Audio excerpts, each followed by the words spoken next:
Este domingo la liturgia nos invita a la meditación y la reflexión a partir del Evangelio de Marcos, en el capítulo 6, los versículos del 30 al 34. Y si recordamos la semana pasada, hemos visto que Jesús enviaba a un grupo de discípulos a anunciar el reino, a exhortar a la conversión, a sanar a los enfermos y a liberar a los cautivos. La palabra apóstol, de hecho, significa enviado. Y en esta ocasión los vemos regresar. Y al regresar le cuentan a Jesús todas aquellas cosas que habían hecho y que habían enseñado. La respuesta de Jesús es invitarlos a descansar, ir con Él a un lugar aislado, solos, al desierto, para descansar un poco. Esto nos lleva a plantearnos algo que quizás venimos postergando hace mucho tiempo. ¿Qué lugar le dejamos a la oración en nuestro día, en nuestra jornada? ¿Qué importancia tiene para mí el encuentro con Jesús? Ir al desierto, hacer silencio para, entrando dentro de mi propia habitación, dentro del desierto que puede ser mi vida, encontrarme con Él, escuchar su voz, escuchar su aliento, escuchar aquellas cosas que Él tiene pensado para mí y para mi plenitud de vida. ¿Qué lugar ocupa en mi día, en mi semana, la oración? Empiezo mi jornada en la presencia de Jesús, poniendo todo aquello que vaya a hacer en sus manos.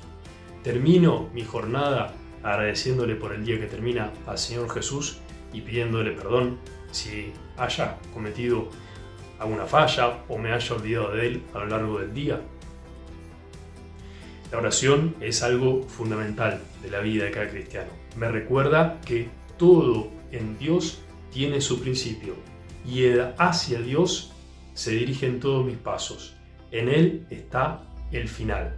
Él es el principio y el fin de todo aquello que yo hago, de mi propia vida, incluso hasta de mi propia jornada, de mis propias actividades, tanto para mí como para la vida de la comunidad.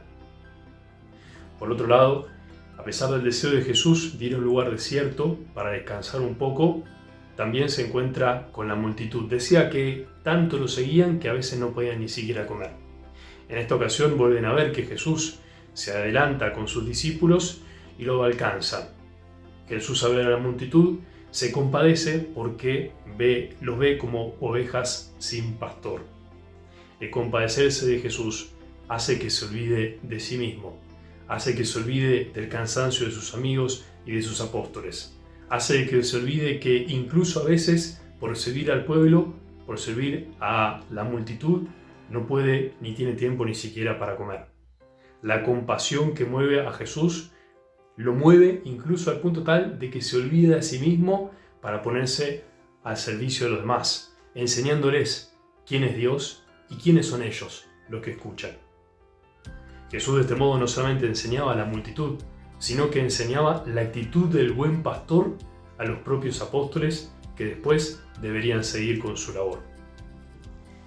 San Cayetano nos muestra en una carta que escribe al grupo de cofrades de su ciudad natal de Vicenza esta actitud del buen pastor, diciendo: «No puedo por menos de congratularme de que su divina majestad los haya hecho dignos de que entre tantos cristianos ustedes fueran los elegidos para la altísima dignidad de consagrarse al cuidado de gentes llagadas y enfermas, y todavía atender a otras obras de espíritu y virtud, como las que practican en su oratorio y compañía, obras todas ellas de verdadera misericordia corporal y espiritual».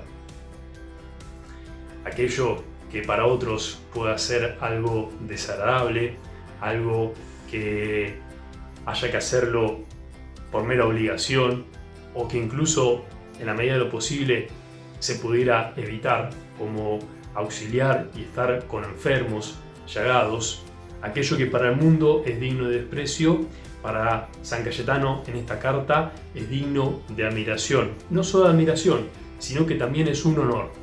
Porque en definitiva, al hacer estas tareas que no muchos quieren hacer, la de estar junto a los más enfermos, lo que se está haciendo es imitar la vida, el ejemplo y el trabajo de Jesús, que quiso tocar las llagas de los enfermos y liberar a aquellos que estaban oprimidos. En definitiva, el verdadero honor en esta ocasión es hacer lo mismo que hizo el Señor. Y esto es lo que logran entender los santos. El honor reside no en lo que pueden decir de mí, sino poder poner en práctica, en obras, aquello mismo que hizo y que enseñó el Señor Jesús.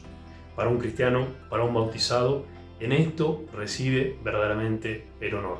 No en el que da el mundo, sino en poder, con la propia vida, hacer los mismos gestos, tener las mismas actitudes, poder ayudar a sanar y a liberar como lo hiciera nuestro Señor.